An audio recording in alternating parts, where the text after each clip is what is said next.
আসসালামু আলাইকুম ওয়া রাহমাতুল্লাহি ওয়া বারাকাতুহু। নবীর প্রিয় সাহাবী হযরত আবু বকর সিদ্দিক, নবীর প্রিয়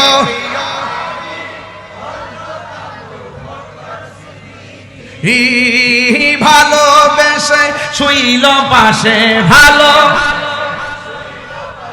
যাইয়া দেখো মদিনা মদিনা মদিনা, আসে গো মুমিনের ঠিকানা, বলো মদিনা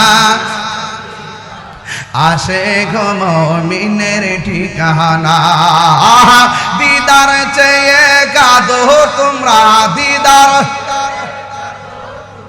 হো না নবীর দিওয়ানা, আসে গো মুমিনের ঠিকানা, বলুন মদিনা মদিনা, আসে গো মুমিনের ঠিকানা। নবী দেখতে চান কি চান না? জালালউদ্দিন সুয়ুতি ৭৫ বার দেখল নবীজি, জালাল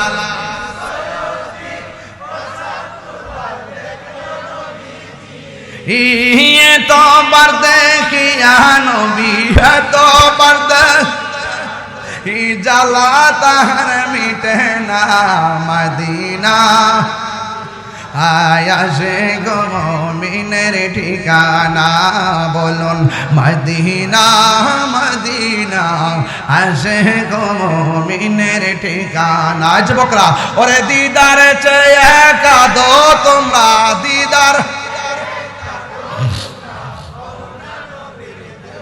না মদিনা মদিনা, আসে গো মুমিনের ঠিকানা।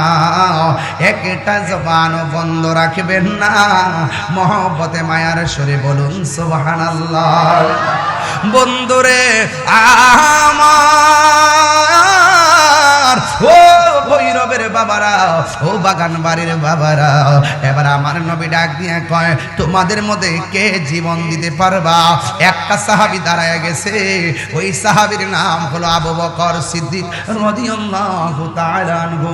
যেই মাত্র সিদ্দিক আকবর দাঁড়ায় গেছে গো, ওই মুহূর্তে বিয়াদবের দলেরা সিদ্দিক আকবরের মাথা মুবারকের উপরে এলু পাতরে পাথর ছাড়া শুরু করলো। অন্যান্য সাহাবারা আমার নবীরে জড়ায়া ধরলো। এই দিক দিয়ে আবু বকর সিদ্দিক রে পাথর দিয়ে আঘাত কইরা মাটির মধ্যে মাথা ফাটাইয়া ফেলে দিল। এবার সাহাবায়ে কেরাম ধরাধরি কইরা বাড়ির মধ্যে নিয়ে গেছে রে বাবা। যেই মাত্র বাড়ির মধ্যে নিয়ে গেল, ওই মুহূর্তে সিদ্দিক আকবর বাড়ির মধ্যে যাওয়ার পর ওই তার মা ডাক দিয়া কয়, বাবা তোমার শরীরটা এখন কেমন লাগে? সিদ্দিক আকবর ডাক দিয়ে বলে, আম্মা আম্মা গো, ও আম্মা। কেন ভৈরবের মানুষ নবীর না দেখে নবীর জন্য পাগল? এই ভৈরবের মানুষ নবীর সবুজ গম্বুজটা দেখলে বড় পাগল, এই সবুজ কালার দেখলে বড় পাগল। নবীর বিরুদ্ধে কেউ কথা বললে ভৈরবের মানুষ কেন সহ্য করতে পারে না? একটা মাত্র কারণ সাহাবায়ে কেরামদের ভালোবাসা থেকে আমরা নবীর ভালোবাসা শিখছি। কথা বলেন ঠিক কিনা?